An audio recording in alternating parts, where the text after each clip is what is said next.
What's going on, guys? How's everybody doing today? I'm Mick Manhattan from the Scene Snobs, and I am here to talk to you about one of our awesome sponsors and something that I partake in, and that's Noom. Noom is a program, it's an app that you can put together for help with your weight loss and get living healthy lifestyle, which I am currently doing. I actually have it on my phone to show you guys right there. You focus in a little bit more. I love this thing. It's a great app that kind of keeps me in check. You can't really see it because it's blown out, but it keeps me in check. I love the all the different things that has me doing it. So I have to go through programs. I have personal coaches, stuff like that. The email day, different workouts to try, different meals to try, recipes, things like that. It calculates my calorie intake, calculates my water intake, which is important to me. I have a lot going on. Like I've lost about 4 more pounds. So total, I think that's 18 pounds now, which I'm really thrilled with. Very happy with. My body feels really good.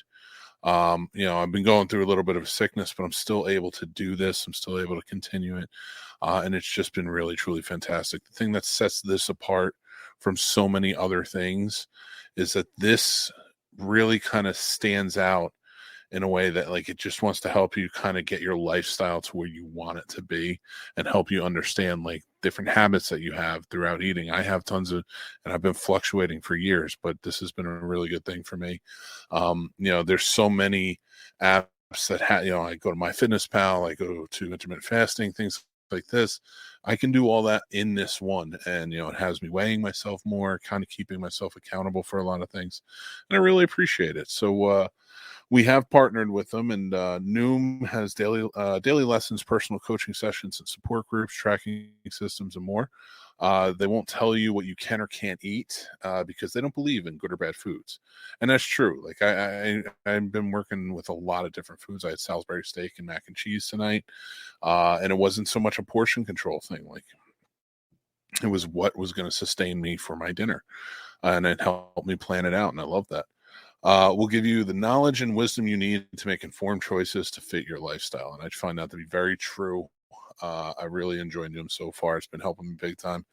And I will continue on. You guys can join me on my journey and what I'm doing and, follow me all over and you see like I talk about it and such. But if you are interested in checking out Noom, they have a quiz that you can take and it will kind of give you the best program for you, what fits your needs, your wants, and kind of the lifestyle you're trying to build. So head on down. It's in the description below or on our website, on our link tree. You can find our affiliate link for Noom. Give it a try. Let us know what you think. And yeah, we'd love to get on board. We're talking about this stuff over on the Discord and more, so you guys can join up there and kind of connect with us. But yeah, please let us know what you think if you give it a try. All right, guys, let's get started with the show.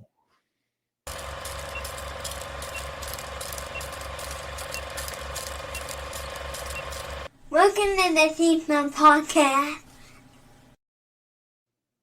Welcome, everybody, to the Scene Snobs Podcast. I'm your host, Mick Manhattan, usually joined, as always, by my partner in crime, my co-pilot on this magic carpet ride, Mr. Casey the Man Plot, but he is on vacation this week. I thought he was going to be able to try and stop in. He was, things were kind of spotty, so I'm running at it solo, but I got some stories and I got some stuff to talk about, so please join in the comments. Like always, let's have a good time with it.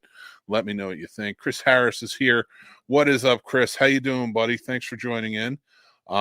Chris, of course, we were just talking earlier over on TikTok, so it's all a community here. It's Snobs Nation. Paul's here. He says, I think I'll be trying that out. If you do try out Newman, you let me know. I've so far, I really like the program, so go check it out for yourself. See if you like it, but we have some fun stuff planned tonight. So, a couple of things I kind of want to get into before we get into my stories and what's sacred in movie talk. I wanted to talk about the movie Prey. So I watched Prey. I did a full review on it. You go check that out, and I kind of get into it a little bit. But there are some things about Prey that have been coming up. Oh, excuse me. I had a little cough there. So there's a couple things about Prey that have kind of threw me off a little bit. So first off, there's some talk about a movie that came out in 2019 and it was a short film called Warrior Predator. And it was about a young Native American woman a warrior woman who went up against two female predators. Which, if you watch the short film, it's about 7 minutes. It's made by a filmmaker named Christopher R. Notarile, I believe his name is, and he's done some other stuff. You can check him out. Excuse me for my cough, but I don't know if Casey to save me tonight. But I will say I watched the short. I've watched Prey. There's a lot of parallels. Even for a 7-minute short film, there's a lot of things like I looked at and I'm like, this is something. This is going to be an interesting one. Gotta get that. Gotta clear out the old pipes. But yeah. So I watched Prey, and then I went and I watched the short film because it kind of came to my attention. Our good buddy AJ, who is a watcher of the show, brought it to my attention and said that they made the short film. And when I watched it, I was wondering, was there any credit given to Chris, or was there any compensation of any kind? And there wasn't. There was no connection at all. I can't just accuse anybody of anything. I know they started talking about a 5th installment of the Predator movies back around 2019, 2020, announcing it and such. So what could that have been? I mean, it just came out this year. So, and listen, the movie's beautiful. The movie is beautiful. It's well acted. The cast was a lot of fun to watch. It was a fun concept. But if they did take the ideas, and like I said, there's a lot of parallels. You look at it and you're like, I could see where they use that in Prey. I hope that it was that by accident. I really do, because that's just not right. Like, you can't watch something, take the concept from somebody short and not at least reach out to them. So I don't know much more about the story, but that is something I thought maybe you guys should check. And I will add to the description below a link to the short film so you can check it out. But it is called Warrior Predator. Go check it out after the show. Let me know what you think. If you saw Prey, do you think that it kind of is very close in the concept at the very least? Like, the story's not exact, but the concept is pretty close. So, yeah, I always often wonder, like, where do you go from there? And I hope it wasn't stolen. I truly don't. It just never helps anybody. And I'd hate to see these filmmakers get trashed, because they are talented filmmakers, any of them. But, so is Chris. He did a good job with it. And I'd like to see him get compensated as well. If it was, in fact, went that way and was taken from there. But yeah, but with Prey, there was something else that kind of came up that kind of threw me for a loop. So I don't know if you guys check out Graveyard Shift. One of my favorites. You should check it out. I follow them on Instagram. They put these up all the time. The new Predator and Prey looks very different from the original. This one is supposed to look more ferocious and less like a professional wrestler who's lumbering around. That's a quote. For the former basketball player actually playing the Predator this time, that meant doing stunts without actually being able to see. Here's my question to you guys. And let me know what you think here. Hey, Liz, how you doing? So let me know what you think here. So it is quite a different look. I'm going to pull the picture back up for anybody who's watching. If you're not, you can go check it out. Or if you've seen Prey, you know what the look was. It had like the bone skull over his mask and things like that. I don't know why I couldn't see. Like, I don't know why that had to be a thing. Now, some people can come to me and said this is a more primitive version because it's 300 years ago. Okay, fine. I can get behind that. Oh, excuse me. I can get behind that. But, why though? Like, was it just to have a new look? And why such a drastically different look? Why not really kind of connect it to, what the Predators were? The one thing I think about the Predator franchise that nobody ever really complained about was the look of the Predator. I think the look of the Predator was always kind of like, people really enjoyed that. But I'd love to hear what you guys think. What'd you think of the look? It didn't astound me. I kind of didn't understand why. Just why? Why did it have to be that way? Because it's not like he had a shortage on technology. So why did he have to go and kind of be that, like, unguarded with his equipment and stuff like that? So it kind of threw me off a little bit. I wasn't just a huge fan of it. Stuff like that was just kind of bugging me. But altogether though, it wasn't that bad. Hey Paul, what's going on, buddy?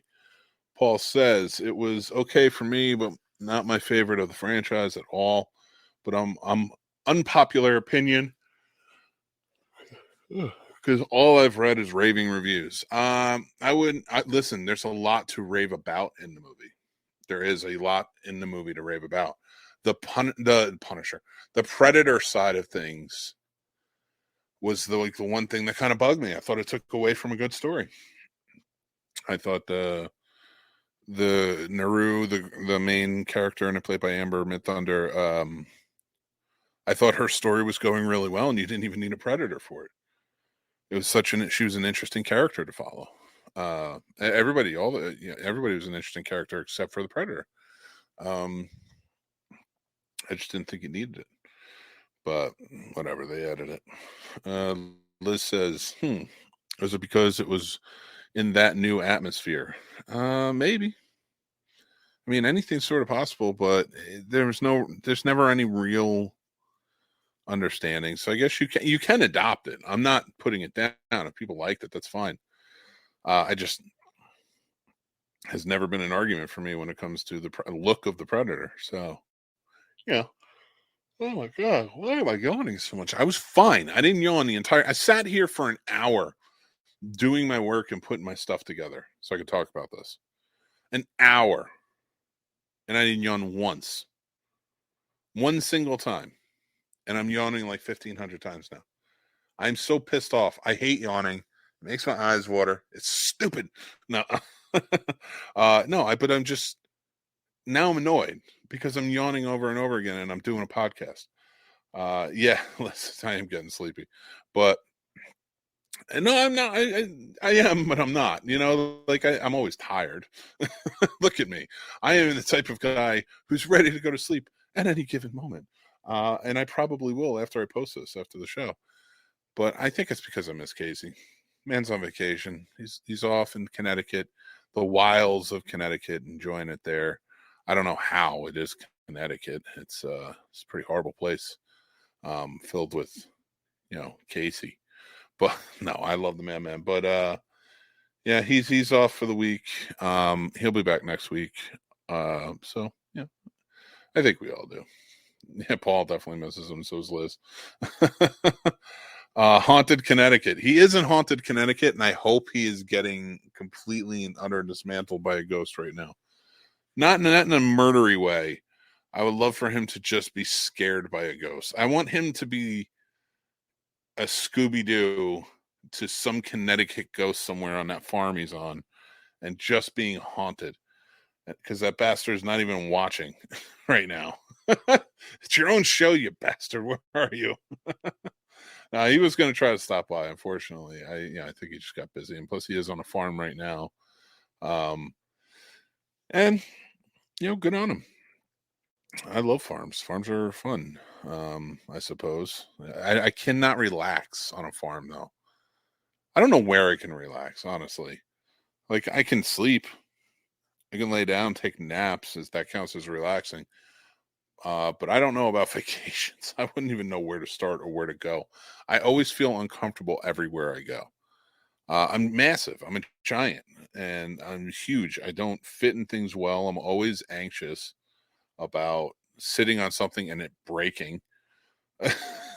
Now I know that sounds but when you're this big, that happens, and that is a true anxious, feeling that we all get. All us big people. And listen, I'm not asking for any sympathy here. I'm just saying. Noom is helping. No, I'm just saying that when it comes to relaxing, like at home, I can relax. And even then, not really, because I have a beautiful wife that I love very much, but it likes to do things. And I think that's why I love her. One of the biggest reasons I love her so much is that she's so active and she always wants to do, like, she woke up this morning. All right. I don't sleep at night. Are you kidding me? I'm a night owl. But let me get this straight. She woke up this morning, ass crack early, and she took a walk. What is this? What is this walking thing that you're talking? This is insane. It was ridiculous. And I still am not forgiving her for it. No. She likes that. She does that stuff. She takes a walk. Should I take a walk? Yeah, I should. I absolutely 100% should.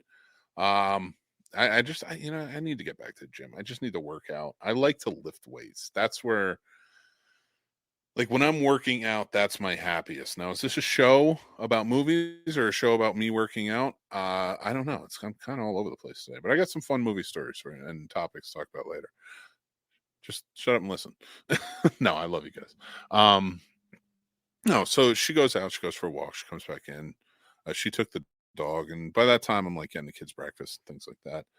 But like, she's so active and I'm so sedentary, and I'm like, what the hell do I supposed to do?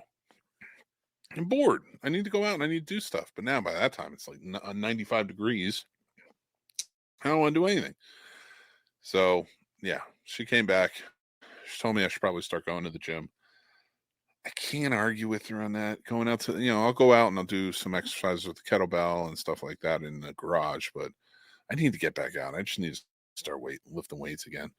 Get back to my beautiful, no multiple chin face.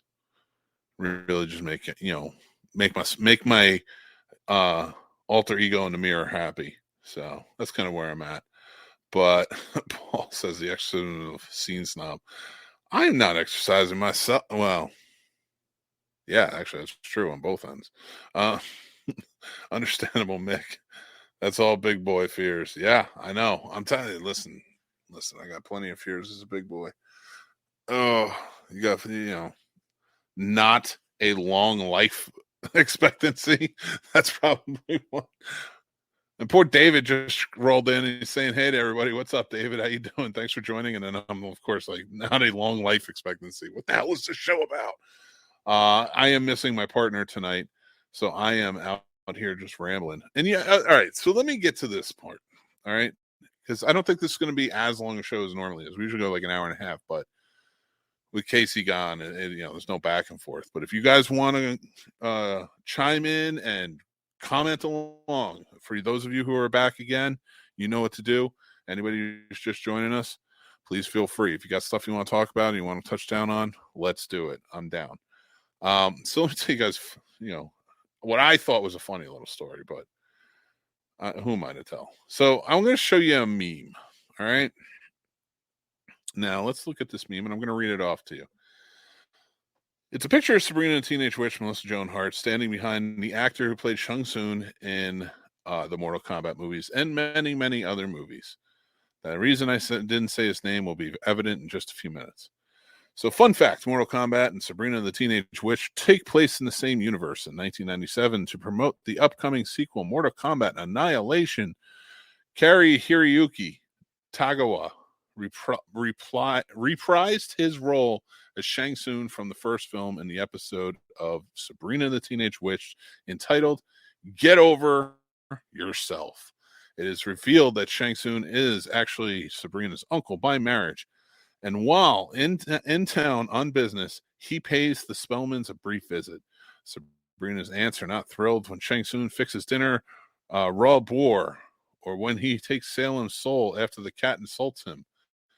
To get it back, Sabrina agrees to help promote that year's Mortal Kombat tournament. Shenanigans ensue. All right, everybody. So I got a funny story for you about this. Now, it's not like I believed that, but I kind of did. So I read that. And as I'm reading it, here's the thing. It said the actor's name in it. I said his name.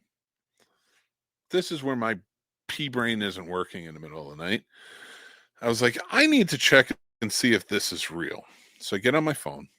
Now, mind you, I saw the my laziness knows no bounds. I saw the meme and read the meme on my computer, on my laptop, closed it up, put it away. And then I was on my phone. I said, I'm going to check IMDb and I'm going to see if this was a real episode of Sabrina the Teenage Witch. I didn't watch the show. I don't know it well. So for me, it was just kind of like, all right, I'm going to check it out. So I checked every title for every episode under every single season of the IMDb page. Now, I know it said 1997, but I still checked every single one. Could not find it. Then I checked them again in case I missed it. To no avail. It's at this point that instead of realizing that it isn't true, I'm telling myself it isn't true, but I'm not allowing myself to realize it isn't true. I tried to think of the actor's name to no avail. I forgot they mentioned it in the meme. I didn't open my laptop because now by that point I was too far away from it. And I didn't want to move from this. So what did I do? I said, I remembered he was in Mortal Kombat because it was a part of it. So I spent the next 46 minutes trying to 6 degrees Melissa Joan Hart to Mortal Kombat. I, for 46 minutes, said, okay, now. Not Sabrina Spellman, not Sabrina the Teenage Witch, the show, Melissa Joan Hart, and how I can connect her to the Mortal Kombat movie. So I could get through and I can drill down through the clips and through everything else all the way to Mortal Kombat to find out the actor's name. And then check his IMDb on whether he's there. Now, I could not connect Melissa Joan Hart to Mortal Kombat. I could not figure it out. And I was trying. Is there a connection? Possibly. But here's the thing. When I couldn't figure it out, I gave up. I still have not typed it in to look. Now, mind you, on Google, the source for all information, I could have easily typed in Mortal Kombat and just clipped from there. But I gave up rather than type 2 words. But, and I didn't realize, I gave up so hard, I never went back. In fact, if I'm being honest with you right now, I did not know that actor's name until I just read that and realized, oh, it was in there. Yeah. So you go back. I didn't want to get the laptop, and then I forgot that it actually existed on the meme. And I just realized it when I reread it. That's how laziness was. But I wouldn't type in 2 words, Mortal Kombat, into Google and then just drill down from there. But yesterday, I typed in, how far in do they go during the exam? I'm 40, everybody. It's going to happen. I just have to get it done. But I typed that whole sentence in. That's a direct quote sentence of what I typed in. But I would not type, and still haven't typed in Mortal Kombat into Google. And I don't think I'm ever going to. Now, I never want to know. And that's just kind of what happened. I got duped by a meme, and my laziness could not figure it out. My laziness, listen, I'm pretty good. I am pretty good when it comes to the olds. 6 degrees of Kevin Bacon. For real. Like I do a good job with it. I pay attention. If you throw out a 6 degree Kevin Bacon, like if you throw out an actor's name, I will 6 degree it. I will figure it out. Pretty fast too. So I kind of get, so the fact that I couldn't figure out Melissa Joan Hart to Mortal Kombat is a little disconcerting. But the fact that I was not able to do it out of pure laziness. Yet I type in that long of a of a sentence into Google, um, when really all I would have to type in is 2 words there: prostate exam. That's all I would have to type in. Again, I'm turning 40. Everybody, don't judge. But yeah, it's been. I still don't know. I still don't want to know. I'm still not going to look into it. And yeah, so I hate Mortal Kombat, Annihilation, Sabrina the Teenage Witch, and Connecticut. I think that's where I'm at in this life. And the reason I say that is because the madman actually showed up for once. Hi. Hey, you know kind your of. face. You show your face, you bastard. All right, I can try real quick. I love everyone. It's great to see everyone. Hi from Connecticut. The storm that was rolling through previously prevented me from even having internet, so that was awesome. Yeah, cloud coverage, folks. It's Oh God, Every beautiful time up here. It is not beautiful. Don't worry, everybody. It's gray and disgusting. It looks like everything that London should be. And Just pretty like, much, it's what you would think it would be, but in fact, that never happens. Dude, every time you're in that room, remember last year we did this show? We had Hannah Fierman on. Hannah Fierman, yeah. For that show. When you were in Connecticut, in your old childhood bedroom. And I was always hoping the door behind you will open up and a ghost will come out and meet you. Oh, no. So the ghost actually comes out of that. You can see that is the knob to the attic where the ghosts come out of. Right there. That's the door. That the reason House 2 absolutely destroyed me was because that's the attic door. So at any point, my bed would be laying this way with my foot right here, waiting for something to assault me. Well, we all know Connecticut is the most haunted place on the earth. That's why there are so many hauntings in Connecticut. We went over this earlier, but I was telling my story about how I refused to do it without laziness involved. Figure out the actor's name who played Shang Tsung in Mortal Kombat. Right. Because I got duped by a meme. The one who was also in Sabrina the Teenage Witch? He was not. He was on Sabrina the Teenage Witch, but not for the reason that I thought he was. It worked out in a different manner. And I refuse. He was actually in Rising Sun. We were talking about that not too long ago. He played the son in it. Well, I'll tell you, the best character ever on Sabrina the Teenage Witch was definitely Penn Jillette as the devil. Yeah, that worked really well. He did a good job with that. Liz is here. I think they're all a little embarrassed by my story. Hi, everybody. They're saying hi. Radar says hi. What's up, Radar? Hi, everybody. Liz says the video showed Sabrina trying to fight him in the karate place. Listen, I'm just telling you right now, I don't know what happened in that episode.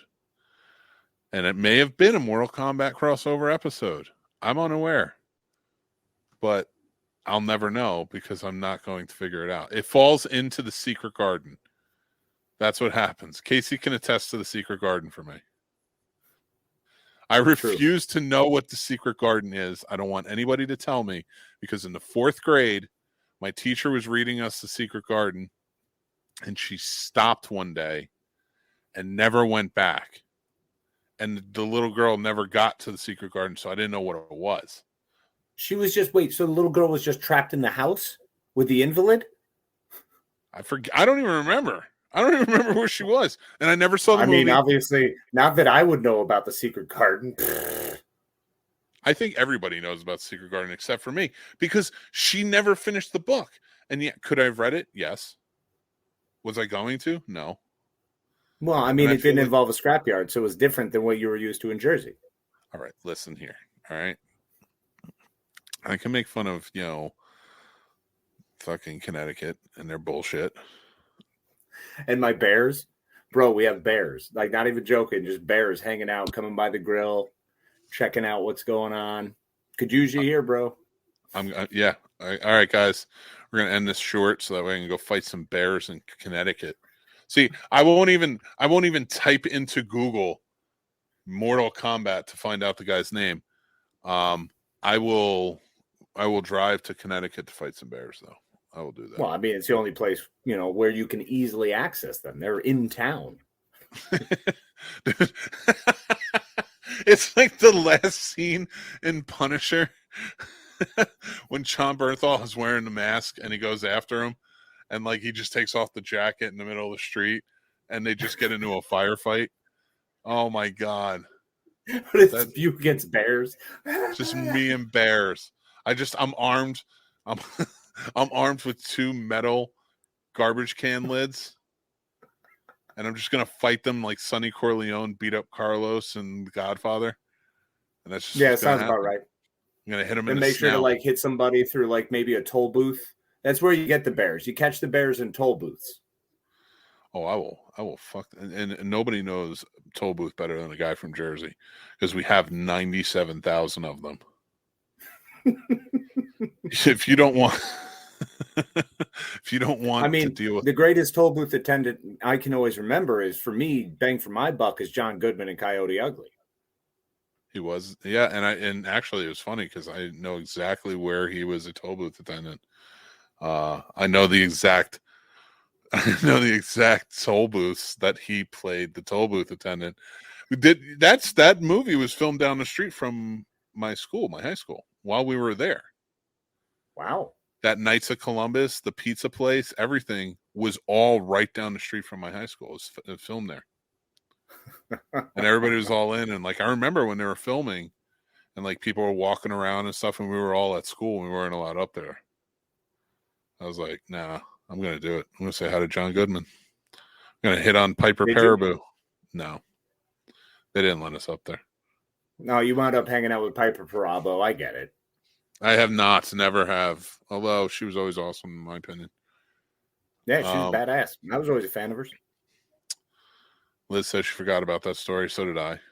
Secret Garden, never coming back. I don't know how. It's very, very memorable, because I always confuse Secret Garden with Lion Witch in the Wardrobe. Yeah, no, it's not the same thing. I don't even know what happens in either Secret of those. Garden, there you go. The Bruce Springsteen song. That's what's up. Is that Secret Garden? Oh yeah, I guess from Jerry Maguire, right? Jerry Maguire, bro. Absolutely. Oh, that's right. When she lets you into her secret garden that's hidden inside. That is a lyric. That's a spring. Yeah, that's a Springsteen song for you. It's taking it back to Jersey. Bro, you go Secret Garden and Tunnel of Love. It's perfect. It's a combination. That's true. Tunnel of Love is a great song. You should start an intern program to do work like that for you. Okay. Hi, Paul. Congratulations. Are you talking about doing work like assaulting bears? Both.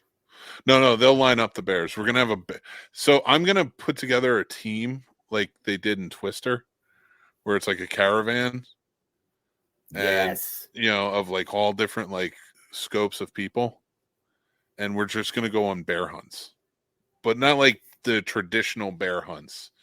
It's going to, and then all of a sudden, when you're out there, having a conversation at a dinner table, I can come in like an idiot and go, well, you guys ever seen a Kodiak? And then someone just drop a fork on a plate and go, finger of God, man. Well, fucking bears. What do you call bears without ears? I don't know what. Bees. You just got it. Radar. So it's the opening of Northern Exposure, but bears instead of a moose. Yeah, basically. That's Connecticut. Pretty much. That's where I'm at. John Wass. Good evening, gentlemen. Sorry for my late arrival, but the tiny barbarian needed stories before bed, and as she should, always deserves to get them. So make sure you do. Absolutely. Mine did too, and then it took me 25 minutes to get in. That's fair. And Paul says, good evening, Casey. And yes, congratulations, Paul. You just got married, man. Welcome to the world of marriage. I do not know it. I hope you enjoy it. It's all downhill from there. No, I'm just kidding. And Samantha Dunn, getting it done. Holler. Damn right. It's like Jersey, but beautiful and smells great. You're a fucking liar. Jersey's beautiful. Exactly. You know, Jersey is like the top export of blueberries. Oh, yeah, I believe that. There's Southern Jersey. You're from Northern Jersey, bro.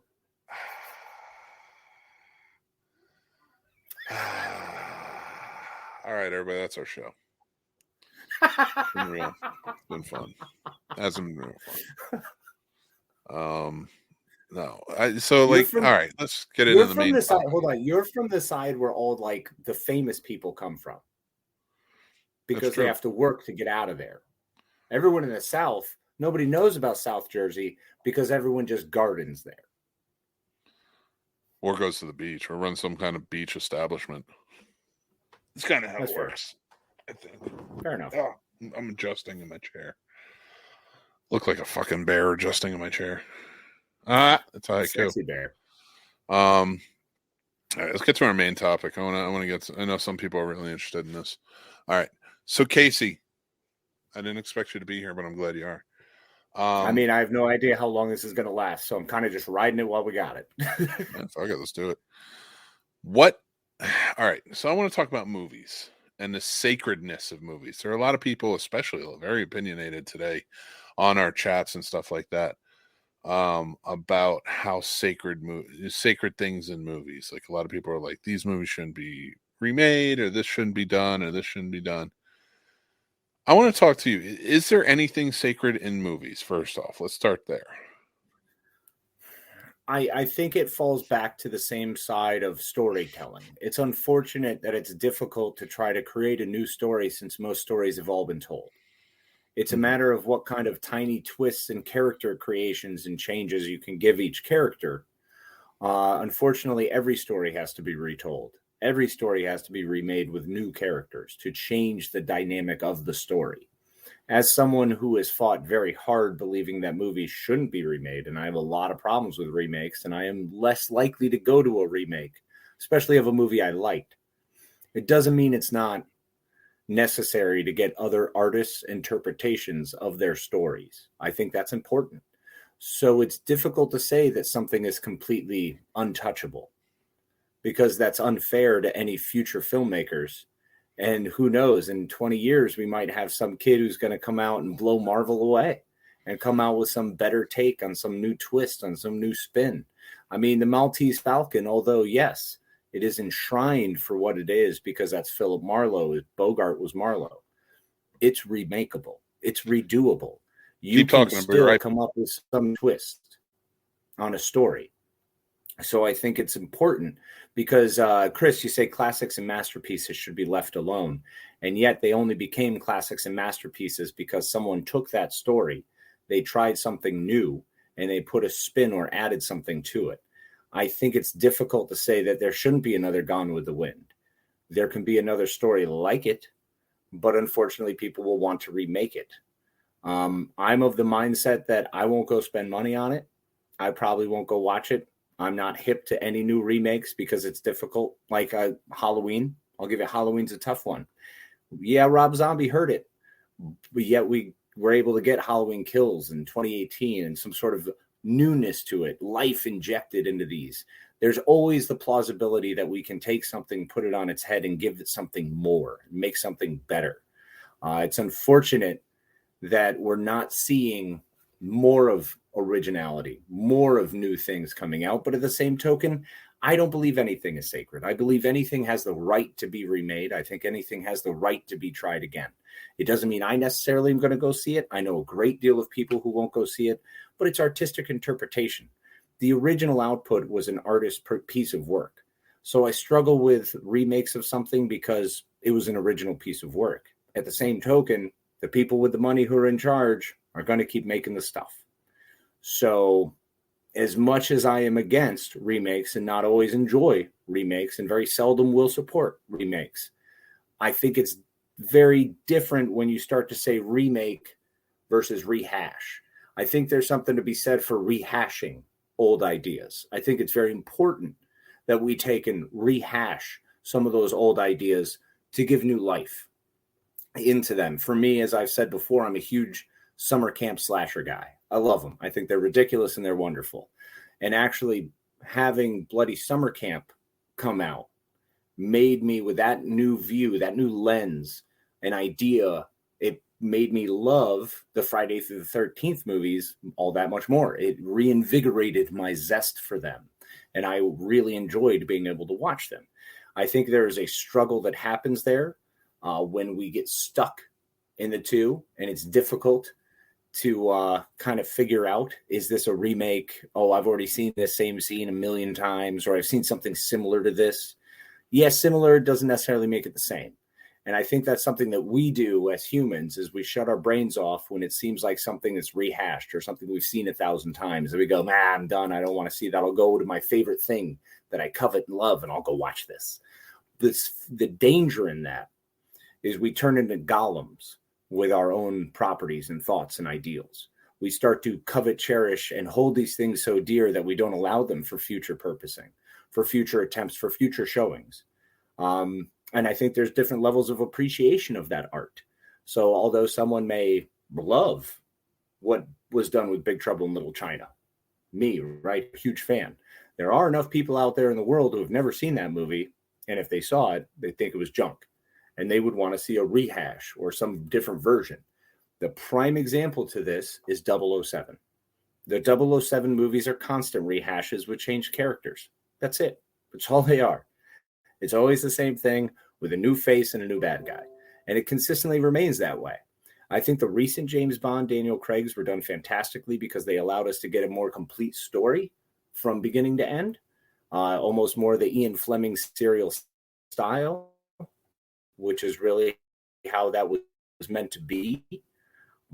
But I still think it is important to have this. I think it's really wise to have different interpretations of art and different artistic styles, because you can also throw a movie on its head. You can still try to redo something like, I don't know, let's go Citizen Kane. But what if you did it from the perspective of the bobsled, right? Huh? Who would see that coming? I might sit through 4.5 hours of a freaking bobsled named Rosebud just living its life. That could be cool. Probably just as interesting as the actual Citizen Kane itself. So, there's that. Let's see what everybody's saying right now. Okay. Liz, definitely seeing some more of the original stuff in movies lately, hoping they keep coming, even though if blockbusters are getting more attention. Yeah, I agree. I mean, the blockbuster I'm weird on blockbusters because I'm kind of done with them. I think they rehash a lot of things that it's done without heart. And that's the biggest part. A lot of these movies that we're talking about redoing were done originally with heart. They were done with purpose. They were given feeling and love, and it really meant a lot. And to redo the things without heart, it's difficult. Thank the gods that you showed up tonight. What's up, buddy? Thank the gods you showed up tonight.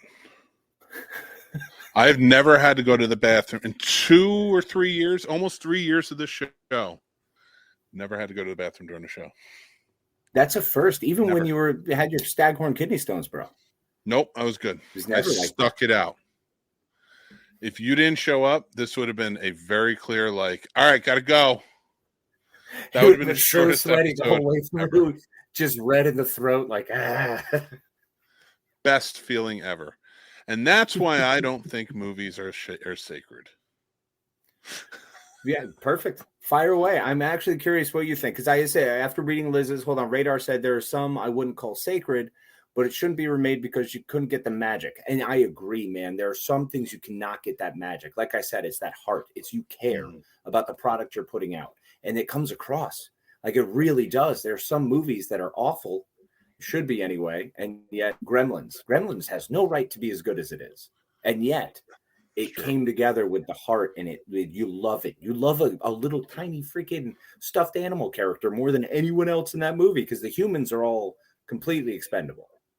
Like you don't care about the humans.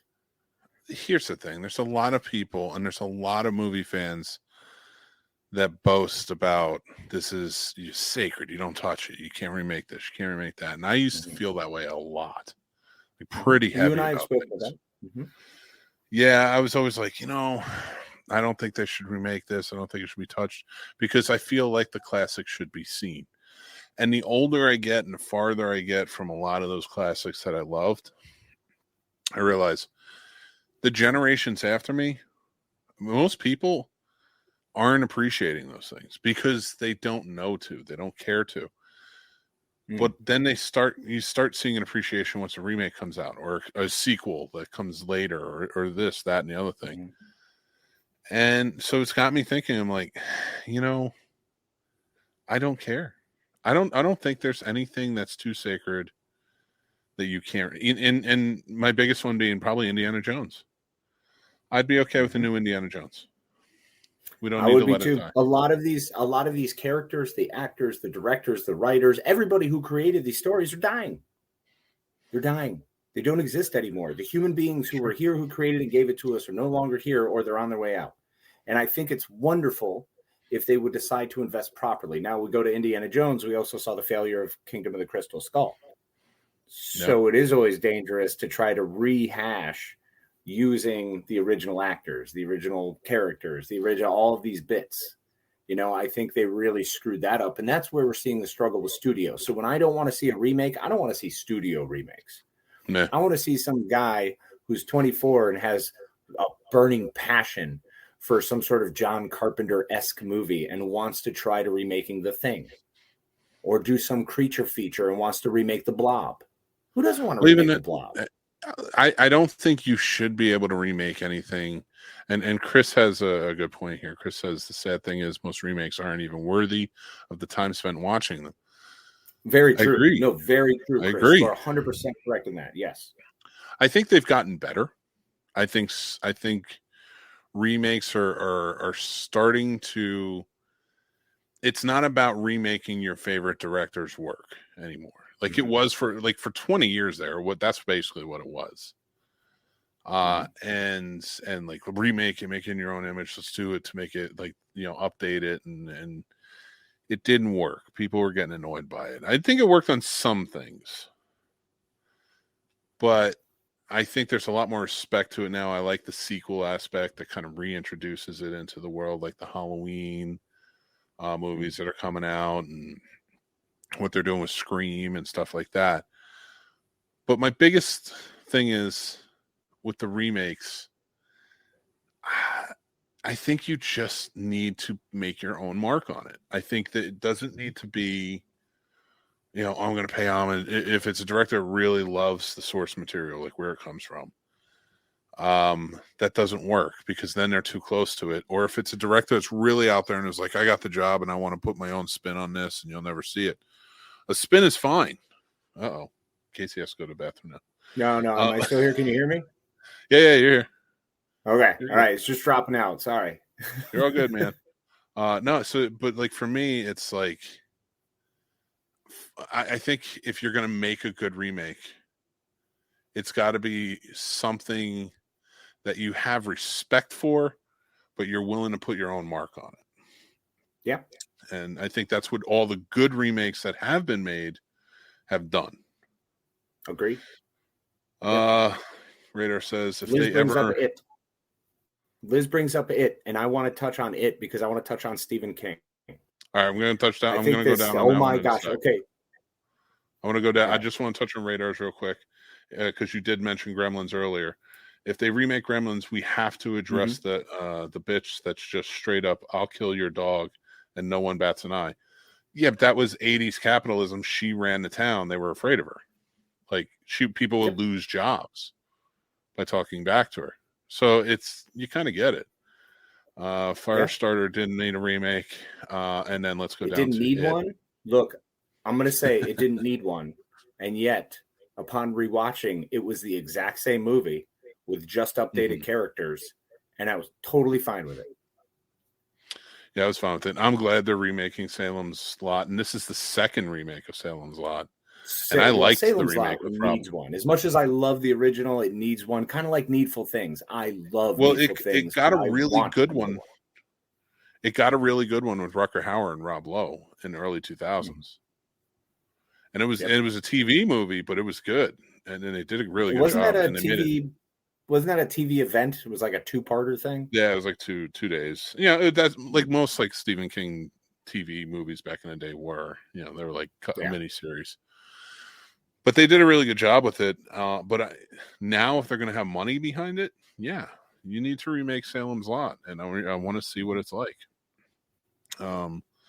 Stephen King. Now, same point, the remake of Pet Sematary, I thought was way worse than the original.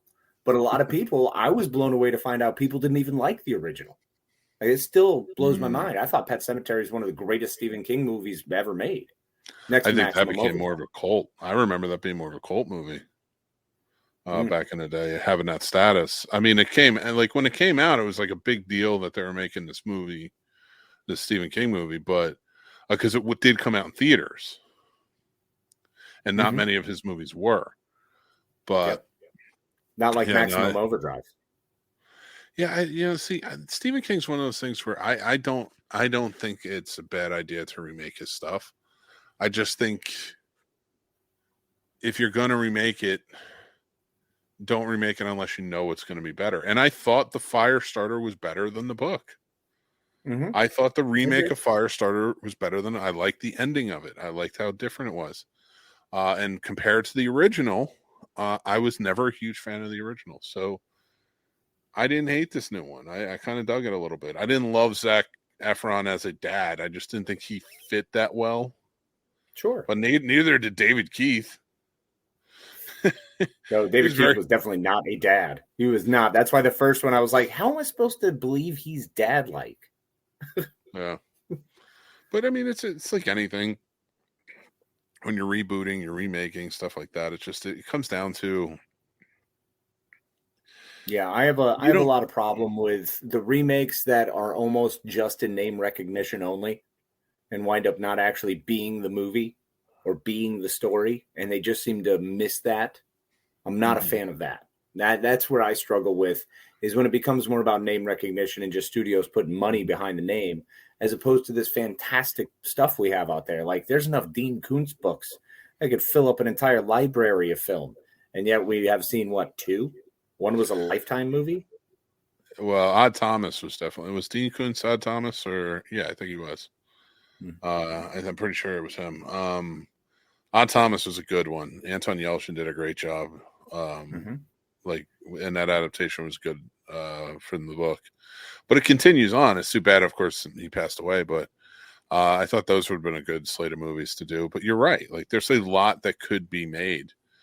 And it could be done really well, but people, like, fans call for it being sacred. And now listen, fans drive it. So the fans don't want to see it. That's fine. Like, then they don't have to make it. But I just don't think anything's too sacred to make or change or do.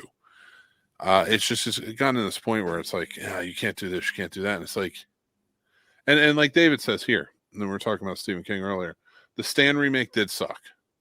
The TV show sucked. It just was not good. I did like the miniseries when it came out. Like, it was just different. It was odd. But here's where my argument comes in with the Stephen King thing. Should you remake everything? No, I don't think so. I don't think you should remake a Maximum Overdrive. Can you? Sure. Do I think it's sacred? No, not at all. Why do I think that you shouldn't remake it?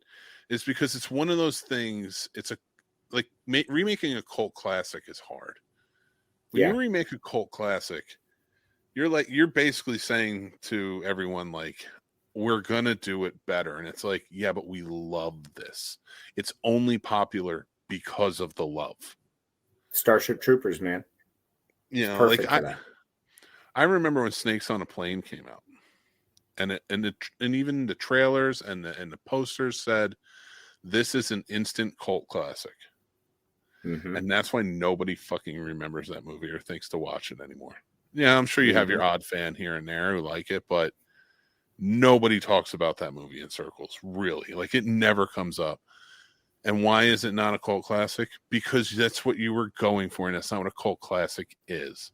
Exactly. So I think if you're going to make an argument for sacred, what is it, sacredity? Is sacredity a word?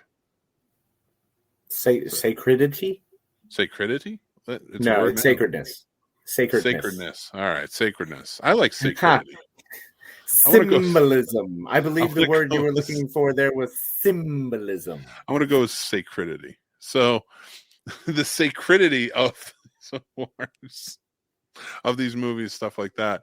I think the cult classics are probably the most sacred, but those are because those are the movies that had to go through hell and fail and fail and fail and find its audience. Mm-hmm. And they earned it almost. Like, people tell me like they should never remake Goonies. Probably not. Here's why. Because you're never going to capture the magic again. No. It's not going to happen. You can't recapture the magic of the Goonies. But you can remake the movie and go right ahead. But how are you doing it like basically Stranger Things is a remake of Goonies with a lot of other stuff rolled into it. Yeah. And it has its own spin on it. Can you remake Goonies for what it was? You could not set it in present day. No. It would not work. It just wouldn't. With cell phones, that blows half your entire story. Somebody would take a picture of that map and put it up on Facebook, and then it would be sold on Marketplace for $50. More than likely. And nothing would ever come of it. They would find the Fratellis super quick. It wouldn't happen. But you could you remake it and set it in the 80s? Sure. But it's so hard to make that work. It's so hard. Like, listen. Do you remember the Summer of '84 movie that came out? Love the one movie. Where the kids you remember that movie, right? I watched it last night for my Halloween horror movie countdown. That was number 85 on the list. Awesome. Oh, I like how you did that. Yeah. Summer of '84 for 85. Nice. I swapped it out. I was not on purpose, and I realized as I was saying number 85, this is it. I felt like an idiot. But I was like, I could have pushed it another day, but I didn't, because I went from Bloody Summer Camp to Summer of '84. Awesome. But for argument's sake, like Summer of '84, I loved. I thought it was an absolutely wonderful movie that captured the 80s perfectly and captured how kids played in the 80s or did things. But it wasn't the Goonies. No. You didn't get that. Well, it wasn't Goonies, and it wasn't going to be Goonies, and that's the beauty of a lot of these movies is they're not going to be Goonies. Like, and that's the whole thing is when I say spiritual successor, I mean spiritual successor. Like, you can get a lot of the heart of some movies, but if you focus on trying to remake the story, you will lose what makes a movie great, and that's what you bring to it. Oh, wait, hold on. So, I don't even know how long I was gone for there. You were listening. When you're, but that's one of the things, and that's why I think it's important to be able to remake. You shouldn't be able to remake a movie. That's why I don't like retitling a movie. But just because a movie is similar to another movie, that's where you get the good stuff. Something that has the heart and tries to take the feel of certain movies. And that's why it's very difficult to remake the movies, but I don't think it shouldn't be allowed, and I don't think it's something that should ever be stopped or halted. If people want to continue making whatever they want to make, go right ahead. Doesn't mean I have to watch it. Oh, absolutely. And that's the thing. Fans dictate what comes out or what gets remade and things like that. And that's why you're not going to see another Star Wars movie for a few years, because people still have the stink on their breath. And those were remakes. Those were rebooting the franchise. It was just dismal and did not work. It was poor. It was very poor. To go back to one of Chris's points, especially Stephen King being touched down on, Misery remake is being talked about, but why the OG was perfect. Yeah, it was.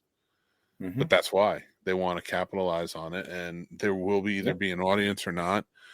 Why I think that one will be a huge failure is because I don't think. What? Agreed. If you don't have Kathy Bates, I mean, Kathy Bates was what made that. I mean, you could put James Caan, who's an amazing actor. You could put anyone in that position. Now, James Caan being more of a beefy, strong, rugged man, being afraid, was very impactful.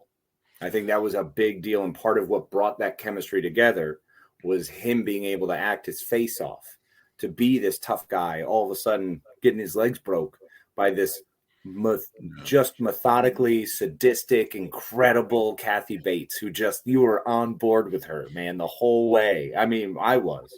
That's who I associate with. Are you not supposed to associate with Kathy Bates in that movie? No. Ah, you know, she murdered children, right? Yeah, but that was different. Wasn't that Dolores Claiborne? No, that's who Annie Wilkes was. Remember she was like the angel of death, the nurse that murdered all those kids. So in that movie, the reason I think if you found a really good actress to step in and do it, they could pull it off. Melanie Linsky or whatever her name is from the Yellow Jackets, man, she'd be awesome. Yeah. Oh, I guess you're caught on the Yellow Jackets right now. I love when you have a show that you're watching. No, I don't know her, but I would inclined to agree with you because you do have a good eye for it. But I would say like nobody's going to be as memorable because of who Kathy Bates was at the time, and that was a relatively completely unknown human being. Nobody knew who she was, and this was her first real role, in a movie or anywhere really. And then she fucking grand slammed it out of the park. So it's just, and if that was a hell of a script to work with. If you're going to remake it, you just got to make it your own. That's your best bet, honestly. That's the thing. You have to be able to create your own character. You can have someone get into an accident and they get stuck in a place by someone who is completely sadistic and the things they struggle through with the mental discourse and everything they have to deal with. Look, that'd be great. That'd be wonderful. Don't call it misery. I don't know. It's a pretty miserable script. John says, I want to see the remakes of the original Star Wars trilogy with Ewan McGregor as Kenobi.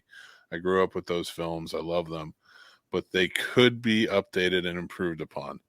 Didn't they try that in the 90s and nobody liked it? That was different. That was when they just tried to like add things and they did a terrible job. What they need to do is just remove everyone from it. I mean, we only have Mark Hamill and Harrison Ford and George Lucas kicking around. So once they're gone, then remake them. Anthony Daniels is still around, I think.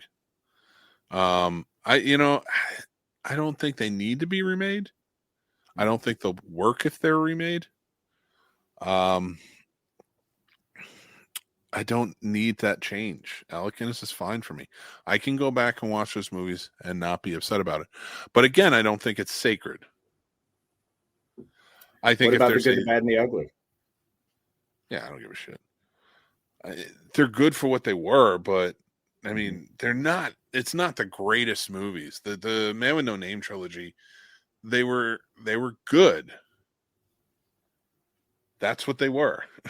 Like that's as far as I'm going. Like they were good. But that's the funny part is those were good movies. We have great movies like 3:10 to Yuma come out. And for some reason, that doesn't get as much love because there's something we hold on to with the classics. I remember when that movie got remade and was coming out, and a lot of old timers who remembered the old movie were like, why the hell did they remake this movie? They just didn't really care about the original. I love it. Casey's frozen. You stay there and you stare at me, you jerk. I love you. I remember when Liz says, I remember when Tiffany didn't like the new Child's Play movie. I liked it though, but I get where she was standing. Okay. What you mean Cult of Chucky and Curse of Chucky? I didn't mind them. I didn't love Curse of Chucky. I liked the Curse of Chucky. I didn't love Cult of Chucky, but whatever. They're fun. Unfortunately, we lost Casey, everybody, so it's just me again. I have a killer robot movie, though. It's called Terminator. Yes, radar. Well, look at that. I mean, then there it is. There it is. Like, whereas maybe you should have left Terminator alone after Terminator 2, they kept going. They keep going. And it gets worse. And it gets worse. And it gets worse.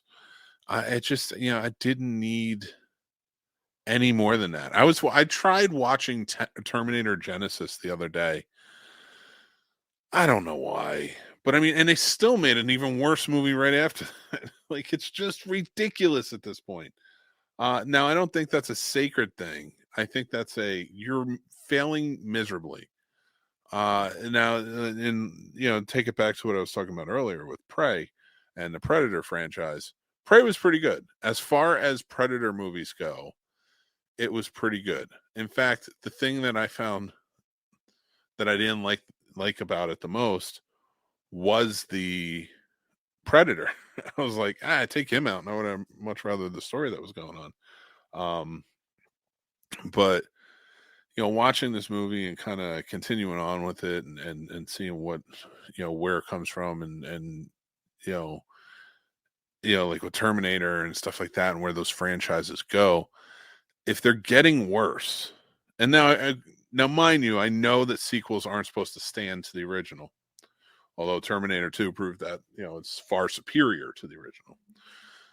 Even though I do love the original, do not get me wrong, I love the first Terminator movie. But it does pale in comparison to 2. But I know sequels are supposed to dwindle down. That's just the way it works. You drill back down. But there has to come a point where you pull the plug. One of the best things I ever heard was Roger Corman talk on Dinner for Five back in the day. That guy's Roger Corman.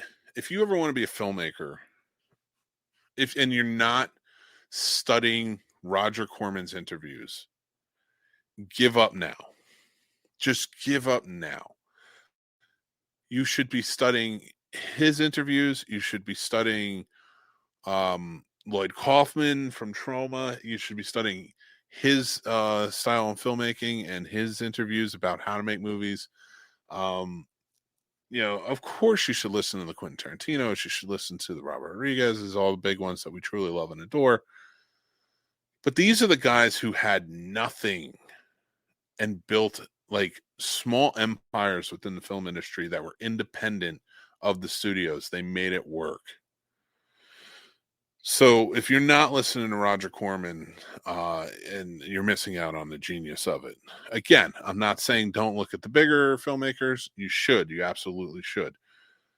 But when you're starting out as a filmmaker, there's nobody better to listen to than indie guys who made it work and made careers of it, made their own studios out of it, and just kept it going.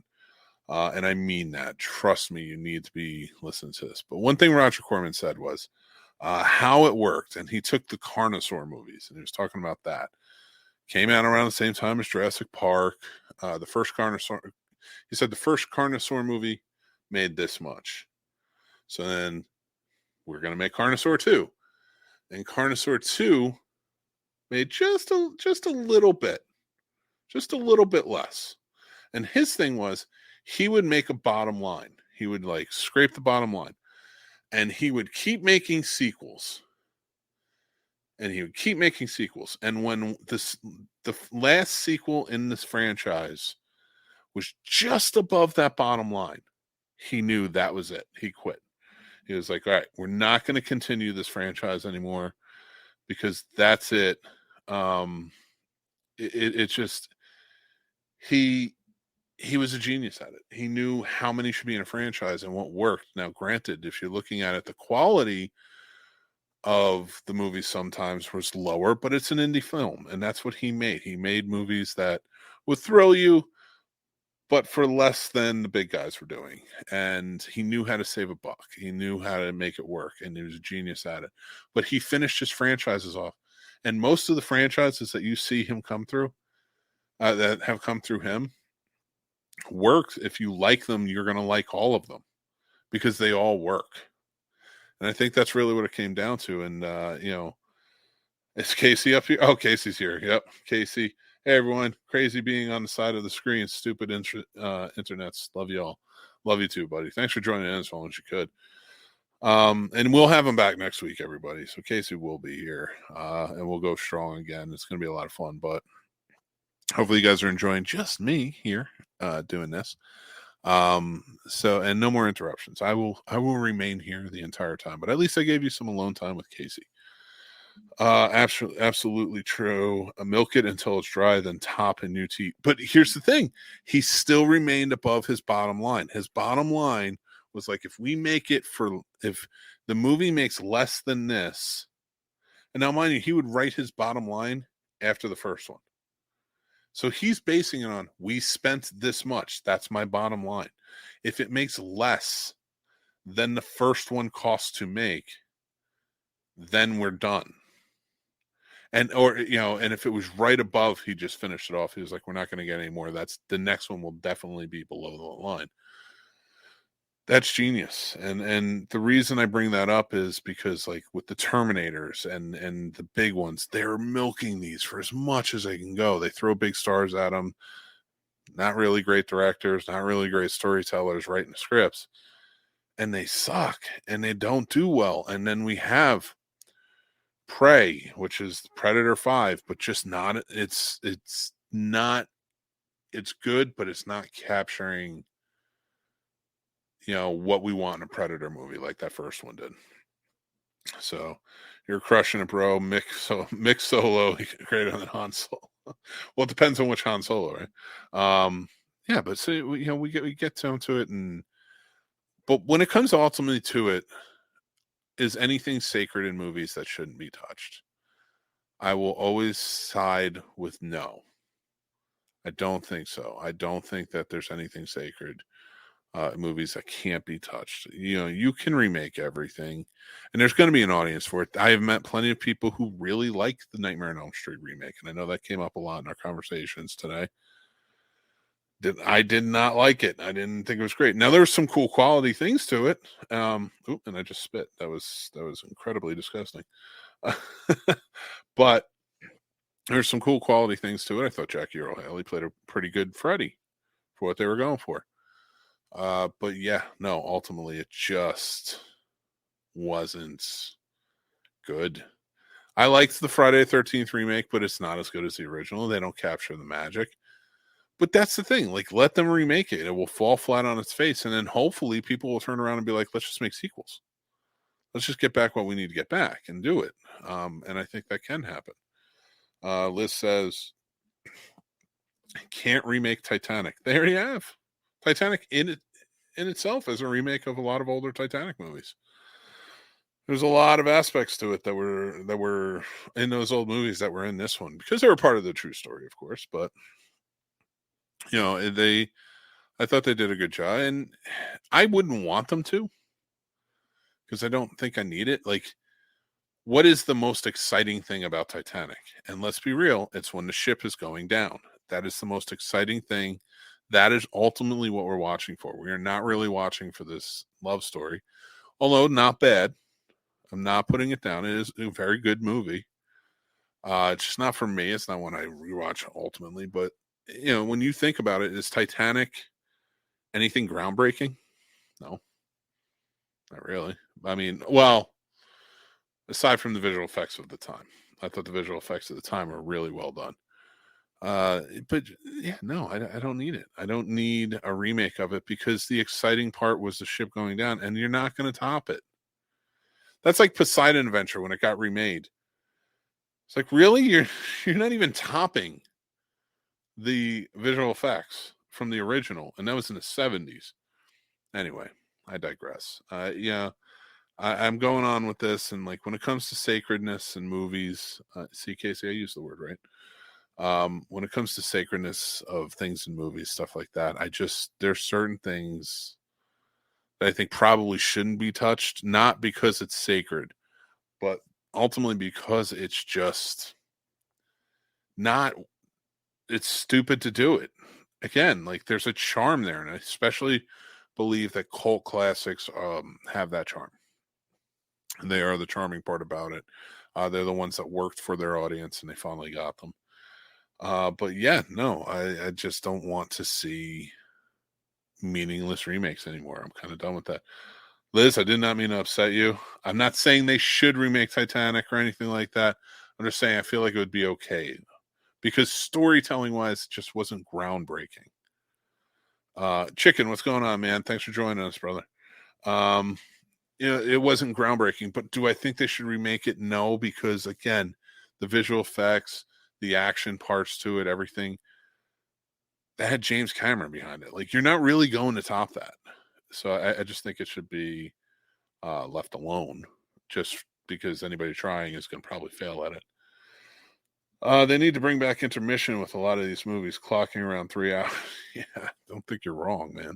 And remember, that was an event, man. That was like going to a play, them playing their intermissions and kind of plugging along with them.